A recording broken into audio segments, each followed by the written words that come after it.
We are in the world, but not of it, meaning we live in this environment of godlessness and sin. So how do you stay engaged? How do you stay encouraged? Crossing Culture wants to equip you with the tools to both edify yourself and engage the world around you. So come on in. Welcome, Christian.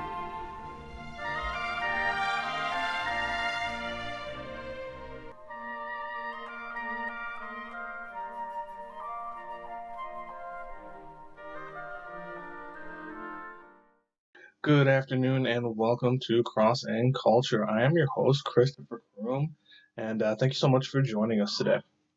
So, there's a lot of things to talk about, and frankly, I kind of just want to jump right in.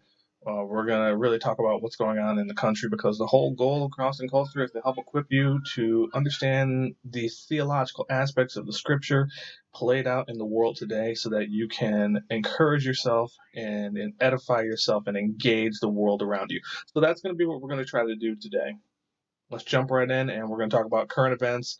The country burning down because of the death of a black man in Minneapolis, around the Minneapolis, Minnesota location. So let's jump right into that.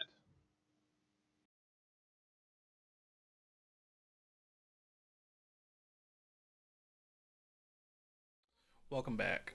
As we get started today, again, like I said, we want to talk about the death of George Floyd in Minnesota, and it's been a hot topic around the country because basically what's happening is that there have been a couple of swings of death of black citizens that have brought into question again into the forefront of our thinking the concept of racism. But I want to talk to you about this one and really give you some application for all of them. So let's just start. If you haven't heard the story by now, George Floyd is a black man who I'm not going to get into his past because it seems that the past really isn't relevant here, but that he's moved to Minnesota to kind of start again, which is perfectly fine. That's great. You go there, you start again, and he had, by all accounts, been out of trouble and working in the community. I saw a couple things that suggested he might be doing some Christian ministry work. I haven't verified that or really seen it in multiple sources, just in one. But nevertheless, basically, this man was stopped, pulled over by four cops, arrested, taken out of his car, knelt on the ground, and one of them pushed his knee into the man's neck while he was screaming that he couldn't breathe, with onlookers saying he can't breathe, and stayed on him until he died.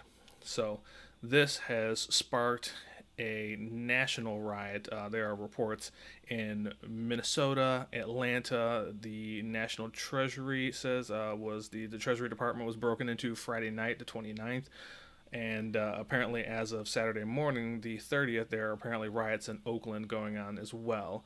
So we can expect this to continue to spread and trend. And if you're reading the news, if you're seeing the news, it's big headlines everywhere because we basically got riots, fires, bricks, looting, vandalism going on in all of these locations. So it's further causing divide among the people because there are some people who are saying, and some people who have a prominent platform, whether they have the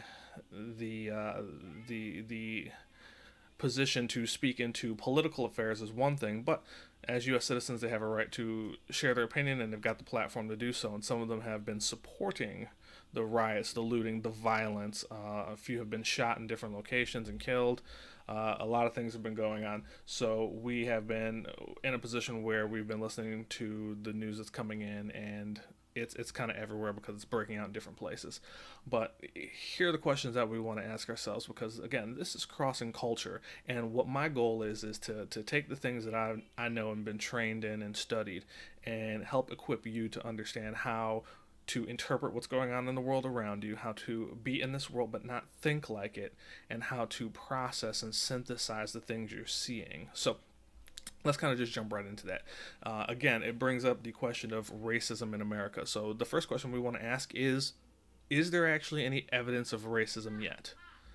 And I think that's where we start because when we want to say that this is just another example of a black man being mistreated by the police because racism, we have to ask ourselves, is it actually racism?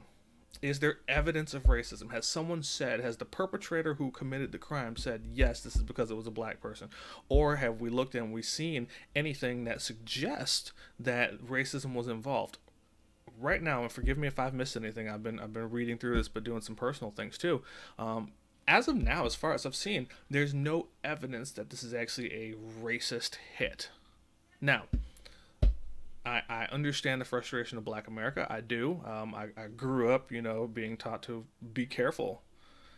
I think that way sometimes. Be careful when you go out. You don't know, because what if it is what everyone thinks it is? But when we break it down logically and rationally, when we step back, and America, that's if you're not part of the if you're not black, I don't want to say the black community, because that's, I don't know, it's superfluous to me. But if you haven't had that experience, yes, even folks who like me who want to say no, let's not jump to racism every single time we see something, still have thoughts of, okay, but what if they're right? Do I really need to be careful? But when we pull it back and we think about it rationally, logically, when we engage what's going on, and I might get a little animated, but when we start to engage what's going on, the question we have to ask ourselves is there actually evidence of racism? Has someone come out? Are there people with hoods? Are they holding signs, telling black people to die or go back where they came from? Are there any hints? Are there underlying evidence that this is actually racism? Because it could be a personal hit. It could be retaliation. This man might have known the other man for all we know. And then there was also another officer of ethnicity who was alongside this. So presumably, if this person was a racist, then he might have objected to working with the partner on the force he's working with. So there's a lot of things we have to consider before we just say racism. What we should be saying right now is that this appears, by all intents and purposes, to be a heinous crime of cowardice, malpractice, abuse. But we don't have definitive answers yet to say if it's racism. I'm sorry, that's just, as far as I know, those are the facts. If someone's got something else out there, feel free to share, but that's what I know right now. The second part of that is, and I kind of saw this because Dwayne Johnson, better known as The Rock, he's got a big platform. He's got a lot of supporters, followers that listen to him everywhere, and you'll see me just kind of changing the songs here because I like to keep tunes going, helps me think. But he kind of came out and he said that the cop code has to become an ethical code, right? He's got relatives that have been in that position working as cops, right? So there are a lot of people in black communities who are related to cops, and they're saying, listen, not all cops are bad, not all cops are bad. And I agree.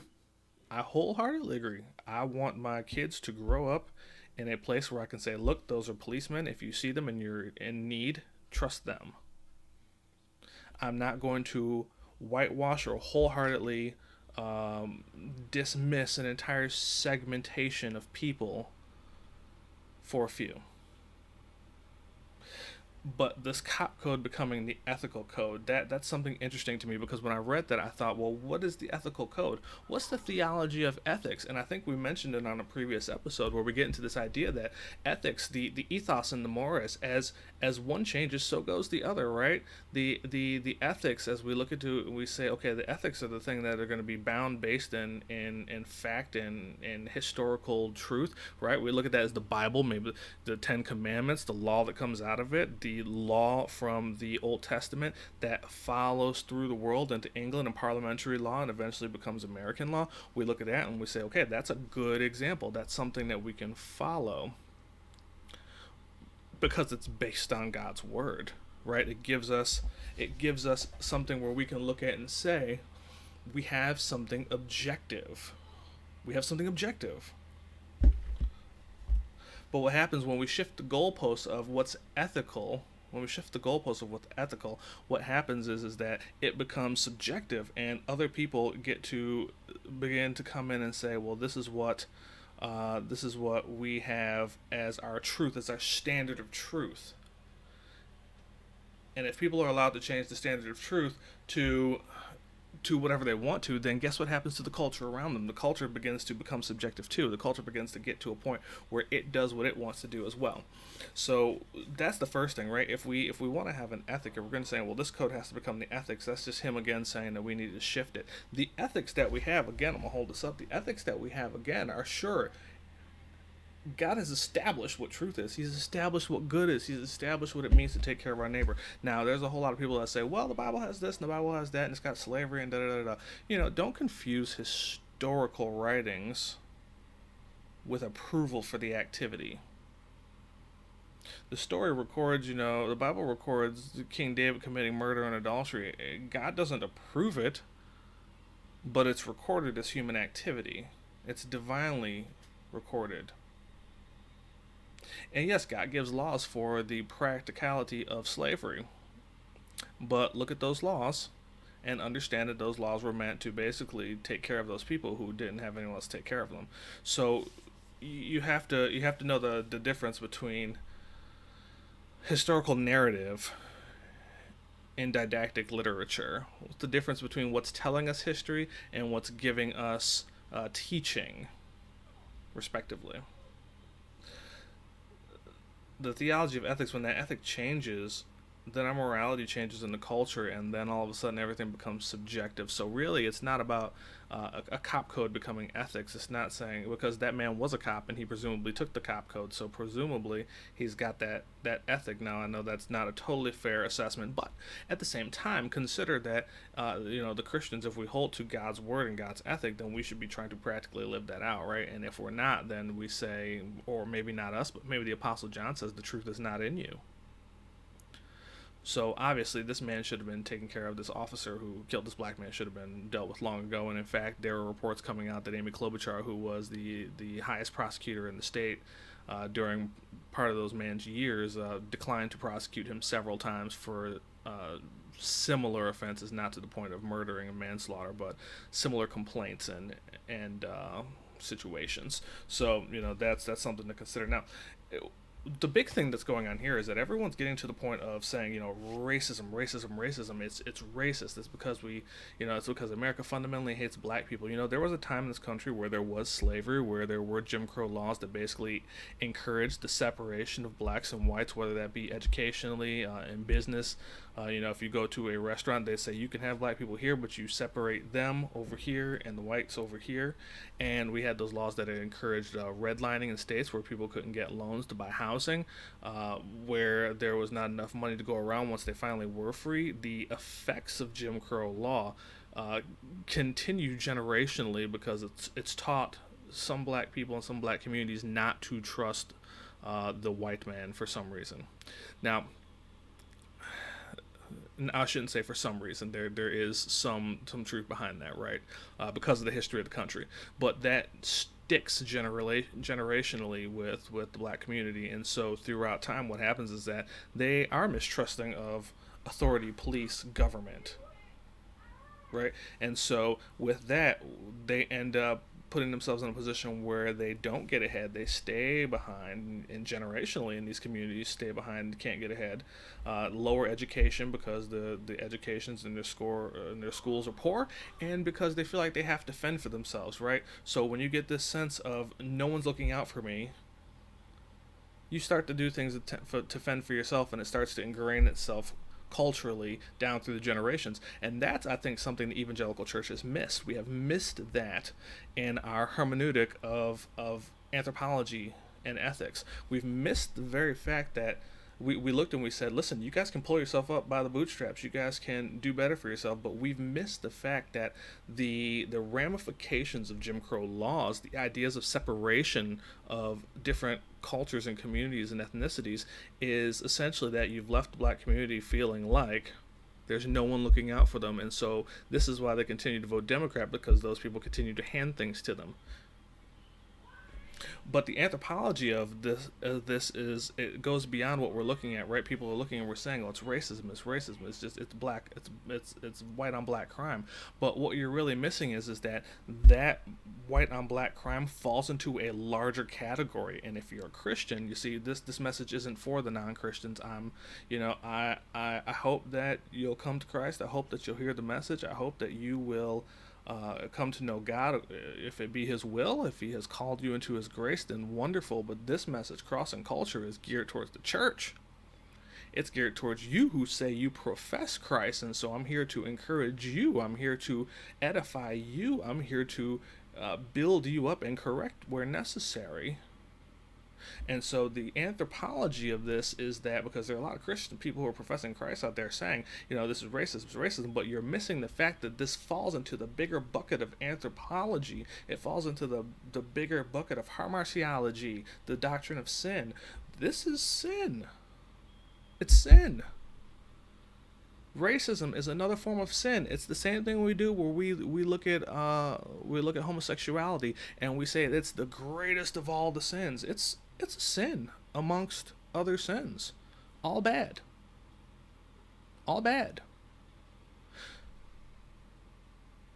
The nature of sin goes beyond race. The nature of sin pushes beyond just race. It is wickedness, it's evil. I mean, consider this: the first sin recorded in the Bible is Cain rising up to murder his brother. If the first sin in the Bible is one man murdering his brother, then what do you think that holds for sin down the ages? How are we going to treat strangers?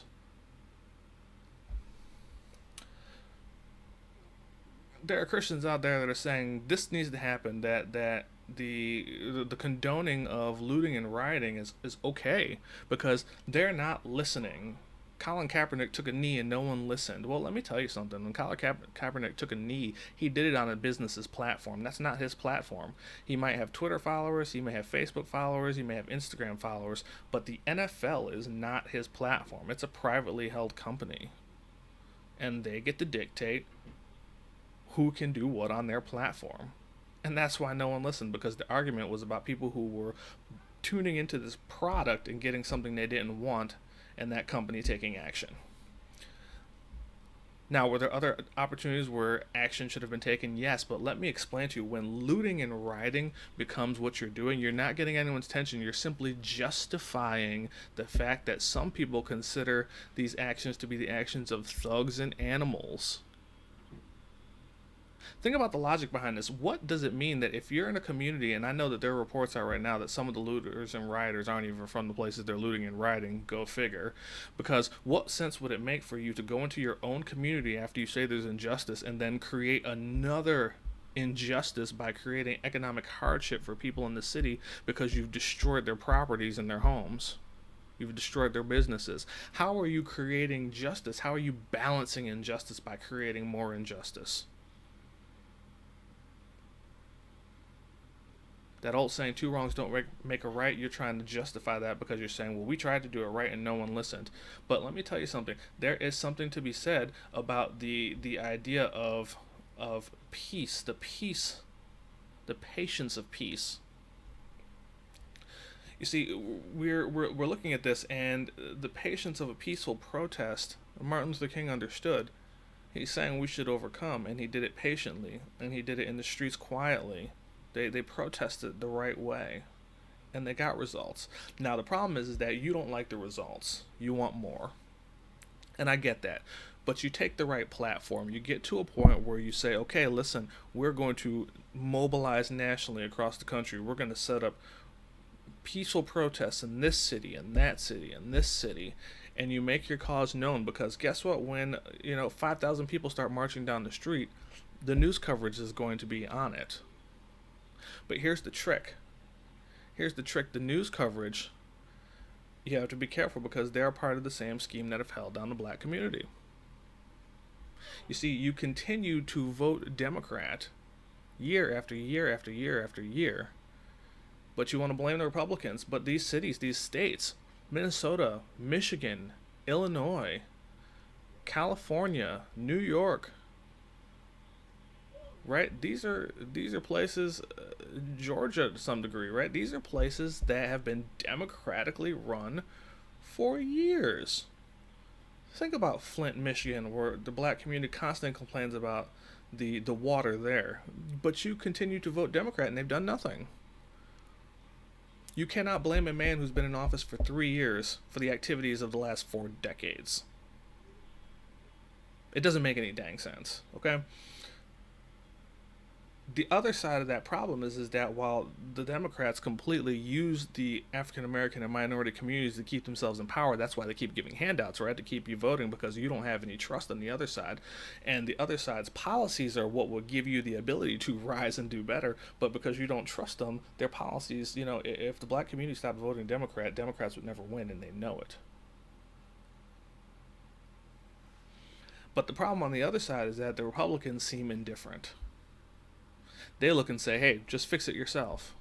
And they have yet to acknowledge, for the most part, that the ramifications of Jim Crow laws and slavery did take effect. They didn't just take effect in the sense that, there's no systemic racism happening today. I'm sorry. Systemic racism is laws that prohibit certain races from flourishing, right? That doesn't exist. But what does exist are the ramifications of a time where those kind of laws were legal and in place and enforced.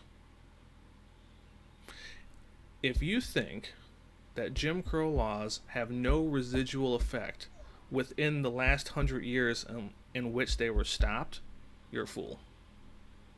And I don't say that lightly, but if you think the ramifications of an entire systemic structure of legality that was designed to hold black people down and keep them separate has no residual effect, even though it was only terminated within the last few decades, you're not thinking straight. Okay? You're not thinking straight. Of course, the ramifications still exist. And if they don't exist physically in the sense that, hey, I can't go in that building because I'm black, they exist mentally for this community where they lack trust in the white church, the white government, even though that's the Democrats too, but they lack trust in all the people around them and live in survival mode. That's the blind spot in our evangelicalism and our Protestantism.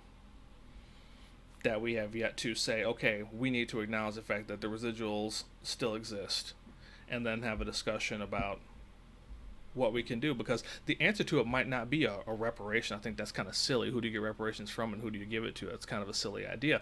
But what it really comes down to is that will you acknowledge what's happened and that there's still some ramifications from it and work on building trust? There might not be a way to repay it, and that's fine because that it is what it is, but it really is about restoring trust in the black community. Now, we'll keep in mind that the Republican Party has just as much, and just for the record, I'm not registered Republican or Democrat, okay? Really, I'm not. So I recognize flaws on both sides, right? The problem with the Republican side is going to be in the black community. They're going to see them as people who are looking out for the wealthy. And that's because the Republican platform is based on favoring businesses. Because ideologically, they believe that if business flourishes, people flourish too, because those are the people who employ you. That is the system of freedom system that gives you the ability to build a business on your own. But I think this is more about recognition and recognition of what's happened in the black community at the hands of early America. We've done so much better than in the past, but we can't pretend that nothing happened either. So how do you talk about the subject? How do you talk about this when you look into all of these different things? There's so much to think about. When we consider all that's happened and all the riots of people that are being killed, George Floyd who was killed, people who are being killed. It reminds us to think about a couple of things here. Genesis 9, the price of taking a life. God takes that very seriously. God takes that seriously. Don't think God doesn't take that seriously. And if God takes that seriously, the church does too. Let's take that seriously. Let's wait for facts. Let's not forget that there's a fear of God that should be ingrained into the mind of Christians. You should be thinking about the fear of God. Do you fear God? If you fear God, then take the situation seriously and study it carefully and apply it slowly, right? Slow to speak, quick to listen. For the wrath of man does not bring about the righteousness of God. James chapter 1. I would ask, if we want to start asking how we talk about the subject, I would start asking people to define the term justice. What is justice? What are you looking for? Tell me what it is. Well, justice is that those people go to prison for what they've done. Okay, well, we're prosecuting them, and the president has said the FBI and the DOJ are going to inspect. Well, they're just going to get off. Well, let's wait and see if that happens. Patience. What does justice look like to you? Justice looks like, what these people are out here doing because no one's listening, so they're looting and they're rioting, they're destroying. Okay, but that's not justice. What is that going to do for the cause? It's going to get attention. No, it's going to justify the belief that you're thugs and animals because you're out here destroying stuff that has nothing to do with what's going on. You have to be able to ask the right questions to have people to think logically, and it starts with defining justice because if someone defines justice the correct way, defining justice in such a way that those who did something have a meet recompense for what they've done, well, then we have to let the system play out. Sorry, you have to wait. They've already been arrested. They've been fired and arrested. Next probably comes prosecution. Ask if the actions that are being taken are conducive to justice. And then know when to walk away. There's going to be a time where you're going to ask someone what justice is. They're going to say that looting, rioting is justice. And you're going to say, well, how does destroying other people's businesses and lives get justice for that person? And they're going to eventually just break down to the point where they say they don't care. It doesn't matter. We just want to see it burn. Okay, then you've admitted you don't want justice. Well, maybe now you can't talk with that person. But it leads you down a different alley. Instead of positing something, you ask them something. Ask them to define the basis of what it is they want. Give me a definition so we're working with the same terms. And if we find out we're working with the same terms, then I might be able to have a conversation to show you that we need to let justice play out and that there might be a better tack to get there if it doesn't go the way we want. Because if there's injustice, let's fight it together. Let's fight it together. Let's get after it. But I'm not going out there throwing bricks and burning stuff with y'all. That's crazy. So know how to talk about it, know when to walk away from it, and then talk about actions you can take. Listen, we can start petitions, we can start peaceful protests, we can do all of those things. That is all fine, and there's no evil or ill in that according to biblical ethics, right? Peaceful protests because they're granted to us under the laws of the country, perfectly fine. Because when the government sees white and black people together, standing together, saying something's wrong, let's talk, it's either let's talk or let's vote you out and get someone who will talk. There are actions we can take, but we can't take any actions. We can't come together. We can't connect with those people who have that grievance until we understand the terms. So once we understand what justice is to them, then we know if we're on the same side or not. We know where we are. Consider Psalm 13. I've got my Bible here in front of me, so I'm gonna go to it. I saw this psalm come up a few times actually, more than once. In case there's any one particular person that thinks I'm picking on them, I'm not. But I've seen it come up, so many times, and I figured it'd be a good way to address this as we close here today. Psalm 13, that psalm that starts, "How long wilt thou forget me, O Lord, forever? How long wilt thou hide thy face from me? How long shall I take counsel in my soul, having sorrow in my heart daily? How long shall mine enemy be exalted over me? Consider and hear me, O Lord my God. Lighten mine eyes, lest I sleep the sleep of death. Lest mine enemies say, I have prevailed against him, and those that trouble me rejoice when I am moved. But I have trusted in thy mercy. My heart shall rejoice in thy salvation. I will sing unto the Lord, because he hath dealt bountifully with me." That's an interesting psalm, because that psalm is, first, if we're going to try and apply that psalm here, we can only do it marginally, right? Because this psalm is also a consideration about an enemy to David, to his throne, to the kingdom. And what was his concern with a threat to the throne? His concern would have been that this throne is a promised covenant with God, in which he said that he would have someone sitting on it eternally, the Messiah. And so David's concerns were more than just political justice, right? It's more than just liberation theology and relation theology. He had a bigger picture in mind. So keep that in mind as we do the application. But the questions here, Psalm 13, Look what he says here in verse 4. Lest mine enemy say I have prevailed against him. Well, let me ask you, if we're going to apply this psalm to the situations going on now, who's your enemy? The white man? Other black man? The government? The police? Who's your enemy? Define your terms. Tell me who we're fighting against. Tell me what we're fighting and who we're fighting against and what we want from it. If you define that and we're on the same side, then let's be on the same side. Let's fight it. Because as Americans, we have that right. But as Christians, we have that obligation. That if I see you being mistreated as a Christian, I have to help you. I need to help you. But I need to know we're agreeing, right? Just because you say you're a Christian and I say I'm a Christian doesn't mean we're working on the same terms. We're not working with the same hermeneutic here. So who's your enemy? Is it a person? Is it an ideology? Is it a principality? Is it a spirit of the age? Because if your enemy is physical, if it's flesh, and Paul says we war not against the flesh, the weapons of our warfare are not carnal, but mighty through the power of God, pulling down strongholds. You see, it's not a flesh enemy we're fighting, right? So if you're saying, well, we're fighting an enemy in the flesh, then we might have a disagreement, because truly the spirit of the age is overtaken here. It's overtaking this right now. And there is a sense in which there is a spiritual warfare, because really at the root of it, like we said earlier, it is sin. It is sin. And so we're battling a spiritual warfare, so we need to get on the same page there. And if we're battling a spiritual warfare, then I can fight with you. And our weapons are prayer, the reading of Scripture, the teaching of Scripture, the evangelism of the nations. That's our weapon.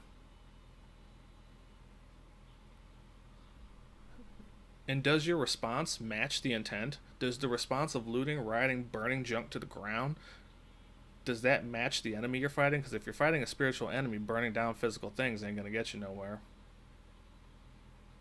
That's war. That's when we're fighting a physical enemy and we have to burn down to preserve. So tell me, what are we looking for? What is justice? Who is our enemy? What's our goal look like? We have a goal, what do our objectives look like to get to that goal? This passage talks about loving kindness, the loving kindness of God, which is a covenant term for loyalty and mercy and steadfast love from God. So if God is using terms that refer to his loyalty to us and his people and his mercy for us and his steadfast, never-ending love to us, then how, Christian, are you going to handle this situation? Yes, wrongs were done. Things have happened. But will you be rational? Will you think about who your enemy is? Psalm 13, who is your enemy? Who are you fighting? Are you fighting man or are you fighting spirit? Are we fighting the police and the government, or are we fighting Satan? If we're fighting Satan, we've already won the war. It's just now up to us to engage the battle correctly. Because when Jesus laid it on the cross, he said it was finished. Tetelestai. It's finished.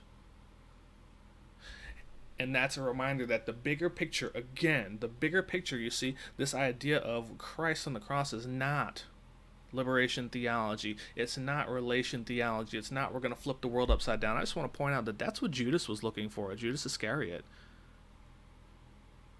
It's like a dagger-wielding member of the Sicarii, a group that wanted political overturn from the Romans. He was hoping Jesus would be a political overthrow, and that wasn't what he came for. The whole purpose of the atonement and the death of Christ goes beyond just making you free. It's about restoring the broken covenant between man and God. That's what the crucifixion's for. That's what the sacrifice is for. It bridges the chasm between man and God. And that's what's wrong with this world, because there is a brokenness between man and God. There is a brokenness between man and man.